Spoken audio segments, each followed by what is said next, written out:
నమస్కారం. తీర్థయాత్ర కార్యక్రమానికి స్వాగతం. కన్నడిగుల నేలపై అపర వీరశైవులే కాదు, విష్ణు భక్తి పరంపర వీచికలు కూడా ఉన్నాయని పలు ధామాలు రుజువు చేస్తున్నాయి.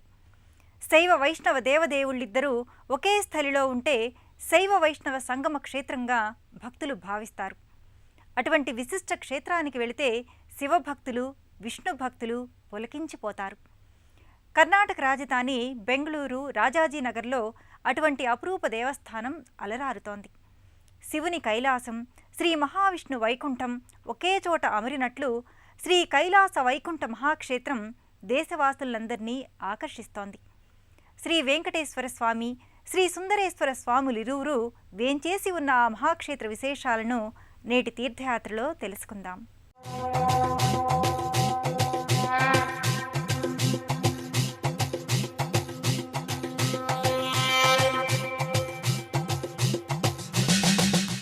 అఖిలాండ కోటి బ్రహ్మాండ నాయకుడైన పురుషోత్తముడు, అనేక రూపాలను, నామాలను దాల్చిన దేవదేవుడు శ్రీ మహావిష్ణువు అని విష్ణు సహస్రనామ స్తోత్రాలలో స్తుతిస్తాం. యుగానికో అవతారమెత్తిన మహితాత్ముడు కదా, అందుకే అవతారానికో నామధేయం ఉంటుంది. కలియుగంలో శ్రీ మహావిష్ణువు దాల్చిన అవతారం శ్రీ వెంకటేశ్వర స్వామి.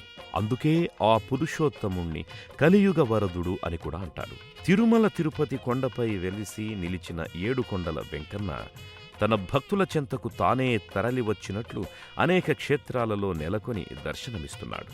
అదే తీరులో కన్నడిగుల నేలపై కర్ణాటక రాజధాని బెంగళూరులో రాజాజీనగర్లో శైవ వైష్ణవ సంగమ క్షేత్రంగా ఏర్పడిన కైలాస వైకుంఠ మహాక్షేత్రంలో కొలువై ఉన్నాడు స్వామి. ఆ తిరువెంకటనాథుడు పంచలోహ మకర తోరణం కింద పరివేష్టితుడై చక్కటి దర్శనాన్ని అనుగ్రహిస్తున్నాడు. కటివరద హస్తాల ఇరుసతుల పతి శ్రీ వెంకటపతికి అభిషేకాది అర్చనలు తిరుపతి క్షేత్రానికి ఏమాత్రం తీసిపోనట్లు ఎంతో వైభవంగా జరుగుతాయి. ఇక ఆపై ఆలయ పూజారులు స్వామివారికి చేసే అలంకారం నభూతో నభవిష్యతి. మహాగజమాలలు అలంకరించుకున్న వెంకటేశ్వరుడు కృష్ణశిలా శిల్పితమై నయన మనోహరంగా గుపిస్తున్నాడు. ఏ దిశ చూసినా ఆదిమూర్తి అతడే, పొడుగులకు పొడుగైన పురుషోత్తముడు ఇతడే, నానాదేవతల నారాయణుడీతడే అని అనిపించేంతగా లోకైక సౌందర్యమంతా కలబోసుకున్నట్లు స్వామివారు అలంకృతులవుతారు. భూదేవి శ్రీదేవిలను తన హృదయ నివాసులుగా అలంకరించుకున్నారు స్వామి. ఆ విశిష్ట సర్వాలంకార రూపాన్ని దర్శించుకున్న భక్తులందరికీ పరంధాముడు అనుగ్రహ వరాలను ప్రదానం చేస్తున్నాడు. శివుని హృదయంలో విష్ణువు, విష్ణువు హృదయంలో శివుడు ఉంటాడని శైవ వైష్ణవ అభేదాన్ని నమ్మేవారు అంటారు. భగవంతుడొక్కడేనని నమ్మే సామాన్య భక్తజనం భావిస్తారు. శివుడున్న తావుననే కలియుగ విష్ణావతారుడున్నట్లే శ్రీ వెంకటేశ్వరుని చెంతనే పరమశివుడు శ్రీ సుందరేశ్వర స్వామిగా అంగరహిత లింగరూపుడై నెలకొన్నాడు. సకల విధమైన సుగంధ ద్రవ్యాలు, చందన కుంకుమాది లేపనలు అలదిన త్రిపుండ్రాల త్రినేత్రుడు ఈ బెంగళూరు కైలాస వైకుంఠ మహాక్షేత్రాన మహాలింగమై భాసిల్లుతున్నాడు. నల్లని గ్రానైట్ శిలలో చెక్కిన ఈ నున్నటి శివలింగంపై పంచలోహ త్రిపుండ్రాలు చంద్రవంక అమర్చడంతో ఎంతో ఆకర్షణీయమై వెలుగొందుతోంది. పరమశివుడు అనేక తావులలో అనేకానేక నామాలతో కొలువై ఉంటాడు. ఇక్కడి కైలాస వైకుంఠ మహాక్షేత్రాన సుందరేశ్వరుడు అనే నామంతో పేరుకు తగ్గ సౌందర్యవంతంగా అలంకృతుడై ఉన్నాడు స్వామి. భక్తుల అభిషేకాది అర్చనలు అందుకున్న ఈ విరాట్ లింగాకార శివయ్య పైవాటున ఓ పుష్పమాల అలంకృతమై ఉంది. పంచకళికల హారతి నీరాజనంతో కైలాసవాసుని హృదయం ఉప్పొంగేలా చేస్తారు. బెంగళూరు రాజాజీనగర్లో నెలకొన్న వెంకటేశ్వర సుందరేశ్వరుల సన్నిధులున్న ఈ స్థలి నిజంగానే కైలాస వైకుంఠ మహాక్షేత్రం.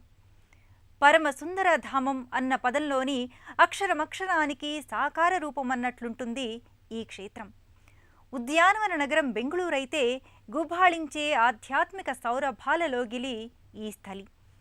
ఆపద మొక్కలవాని వైకుంఠ వైభవాన్ని, భోళాశంకరుని కైలాస సౌందర్యాన్ని మనము ఆస్వాదిద్దాం. ఈ ఆలయ ప్రవేశద్వారంగా ఓ రాజగోపురం సప్తకలశయుక్తంగా మూడంతరువులతో మహోన్నతంగా నిలబడి ఉంది. ఆ రాజగోపురం పైన వివిధ దేవీదేవతామూర్తులు ఎంతో వర్ణ సాముదాయకమై నేత్రపర్వంగా దర్శనమిస్తున్నారు. ఆలయ ప్రవేశద్వారానికి ఇరువైపులా చతుర్భుజులైన జయ విజయులు ద్వారపాలకులై ఉంటారు. లోపలికి రాగానే కనిపించే ముఖమంటపంలో ఏకశిలా రాతి స్తంభాలు ఈ ఆలయ పురాతత్వానికి 100కి 100 నిదర్శనాలుగా భాసిల్లుతున్నాయి. వాటిపై పలు శిల్పాలు చెక్కబడి ఉంటాయి.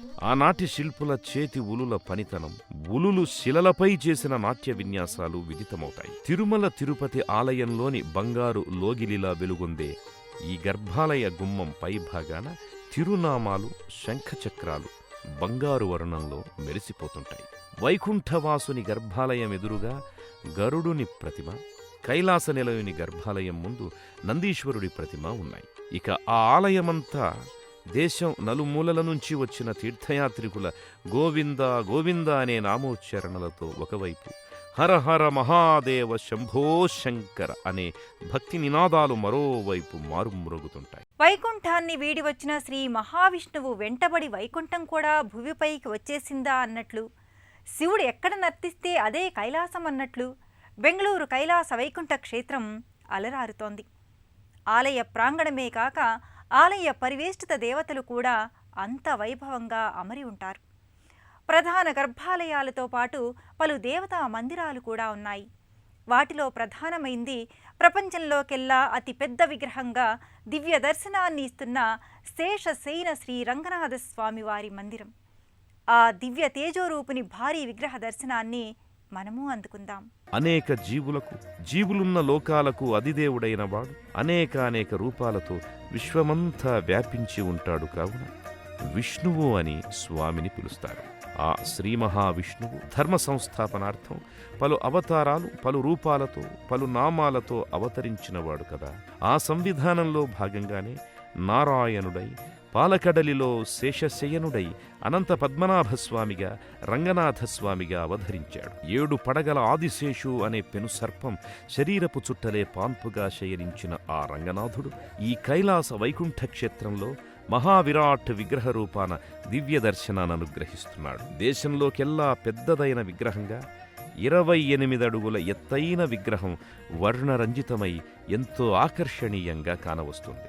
సప్తఫణ శేషనాగుని తల్పంగా చేసుకుని తన ఇరుదేవేరులైన శ్రీదేవి భూదేవిలు చేసే పాదసేవలతో సంపూర్తి నిద్రావస్థలో ఉన్న రూపాన రంగనాథుడు దర్శనీయమవుతున్నాడు. గాఢ నిద్రలో ఉన్నట్టుగా మనకు కనిపించే ఆ అఖిలాంతరంగుడి దర్శనం, వారి శిరస్సుకి ఛత్రంలా అమరిన 7 పడగల అనంతశేషుడి దర్శనం ఈ జన్మకే కాదు, జన్మ జన్మలకు పుణ్యఫలం.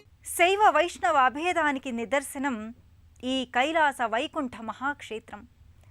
2 సంప్రదాయాలకు చెందిన మూల విరాటుల గర్భాలయాలున్నట్లే ఉపాలయాలు కూడా ఉన్నాయి. శైవ పరివారానికి చెందిన గణపతి, సుబ్రహ్మణ్యేశ్వరుడు, పార్వతీ అంశావతారిణి తదితర దేవతల ఉపాలయాలు సకల అర్చనాది కైంకర్యాలు అందుకుంటున్నాయి. వక్రతుండ శూర్పకర్ణో హేరంబః స్కందపూర్వజః అని మనం స్తుతించే వినాయకుడు ఈ క్షేత్రంలో ఆనంద గణపతిగా ఓ ఉపాలయంలో దర్శనమిస్తున్నాడు. ఆసీన భంగిమలో నల్లని శిలామూర్తిగా, కుడివైపు తొండం తిరిగిన సిద్ధిగణాధిపుడిగా కొలువై భక్తుల కొలుపులందుకుంటూ ఉన్నాడు స్వామి. హే స్వామినాథ, కరుణాకర దీనబంధో, శ్రీ పార్వతీముఖ పంకజ పద్మబంధో, శ్రీషాది దేవగణ పూజిత పాదపద్మ, వల్లీసనాథ మమదేహి కరావలంబం అని భక్తులచే కీర్తించబడే సుబ్రహ్మణ్య స్వామి సుందరేశ్వరుడిగా ఈ ఆలయాన కొలువైన శివుని ద్వితీయ పుత్రుడు. ఆ శరవణభవుడు తన ఇరు దేవేరులైన వల్లీ దేవసేనల సమేతంగా ఇక్కడ దర్శనమిస్తున్నాడు. శివుని ఇల్లాలు పార్వతీదేవి అంశావతారిణి అయిన త్రిపుర సుందరి మాత మరో ఉపాలయ దేవేరిగా పూజలందుకుంటోంది. చతుర్భుజి అయిన ఆ త్రిపురేశ్వరి గులాబీ వర్ణ పట్టుచీరను ధరించి నేత్రాలు, కరకమలాలు, స్వర్ణవర్ణ తాపడాలతో, ముక్కుకి ముక్కెర నత్తులతో త్రిపురాలకు అతిలోక సౌందర్యవతిగా ఈ త్రిపుర సుందరి భక్తుల నివేదనలు అందుకుంటోంది. కైలాస వైకుంఠ క్షేత్ర ఆవరణంతా సకల దేవతామహిమ అన్న రీతిలో శైవ వైష్ణవ శక్తి రూపిణి అవతారులు కొలువుదీరి ఉన్నారు. అభయప్రదాత రామభక్తాగ్రేసరుడైన హనుమాన్ పంచముఖ ఆంజనేయునిగా క్షేత్ర పాలకుడై ఉన్నాడు. క్షీరసాగర నివాసుడైన శ్రీమన్నారాయణుడు ఎక్కడుంటే అక్కడ సముద్రరాజతనయ శ్రీ మహాలక్ష్మీదేవి కూడా తప్పనిసరిగా ఉంటుంది. ఆ ఉపమందిరాలను కూడా దర్శించుకొని తన్మయ భరితులమవుదాం. శ్రీమన్మహాలక్ష్మి తన స్వామిని విడువక యుగయుగాన ఆయన ఏ అవతారమెత్తినా తన స్వామి దేవేరిగానే ఆయన చింతనే ఉంటూ వచ్చింది. ఈ కైలాస వైకుంఠ మహాక్షేత్రంలోనూ చక్కని కోవెలలో కొలువుదీరి భక్తుల నీరాజనాలందుకుంటోంది. ఓం ప్రకృత్యై నమః, వికృత్యై నమః, విద్యాయై నమః, సర్వభూతహితప్రదాయై నమః అని అష్టోత్తర శతనామావళిలో ప్రార్థించే అమ్మ శ్రీ మహాలక్ష్మీదేవిగా భక్తులను అనుగ్రహిస్తోంది. అంజనీసుతుడిగా జన్మించిన వానరవీరుడు ఈ క్షేత్రానికి క్షేత్రపాలకుడై పంచముఖాలతో దర్శనమిస్తూ ఒక ఉపాలయాన కొలువై ఉన్నాడు. ఎక్కడైనా ఏ క్షేత్రాననైనా సింధూరవర్ణంలో మెరిసిపోయే ఆంజనేయుడు ఈ క్షేత్రంలో మాత్రం తేనె రంగులో విలక్షణంగా కానవస్తాడు. విష్ణుభక్త పరాయణుడు హరివాహనుడు అయిన గరుడస్వామి గరుడాళ్వారుగా ముకుళిత హస్తముద్రుడై శ్రీమన్నారాయణ స్వరూపం ముందు ఇదే ఆలయ ఆవరణలో నిలుచుని ఉంటాడు. ఇంతమంది దేవదేవుళ్ళు వారి వారి పరివారాలు కొలువై ఉన్న ఈ ఆవరణలోనే మేము ఉన్నాము అంటూ నవగ్రహాది దేవతలు కూడా ఒక ప్రత్యేక మందిరంలో ప్రతిష్ఠితులై ఉన్నారు. ఎన్నో మహిమాన్విత విశేషాలతో కైలాసవాసులు వైకుంఠ నిలయులు విగ్రహరూపధారులై నెలకొని ఉన్న బెంగళూరు రాజాజీనగర శ్రీ కైలాస వైకుంఠ మహాక్షేత్ర దర్శనం జన్మజన్మలకు గుర్తుండిపోయే ఆధ్యాత్మిక అనుభూతిని కలిగిస్తుంది. హరిహర దేవాయ నమోస్తు నమోన్నమః అంటూ హరిహరుల స్మరణలతో తీర్థయాత్రికులు తీర్థప్రసాదాలతో తిరుగు పయనమవుతారు. శ్రీనివాస గోవింద, శ్రీవేంకటేశ గోవింద, గోవింద హరి గోవింద, గోకులనందన గోవింద అని ప్రియమార గోవింద నామాలను స్మరించగానే ఆపద మొక్కులను తీర్చే ఆపన్న వరదుడు ఈ వెంకటేశ్వరుడు. హరహర మహాదేవ శంభో శంకర అని ఆర్తిగా అర్థిస్తే గంగాతరంగ ఝరీ ప్రవాహంలా కరుణారసాన్ని ప్రవహింపజేస్తాడు. ఆ దేవదేవుళ్ళు మనల్ని ఎల్లప్పుడూ ఆశీర్వదిస్తూనే ఉంటారని ఆశిద్దాం.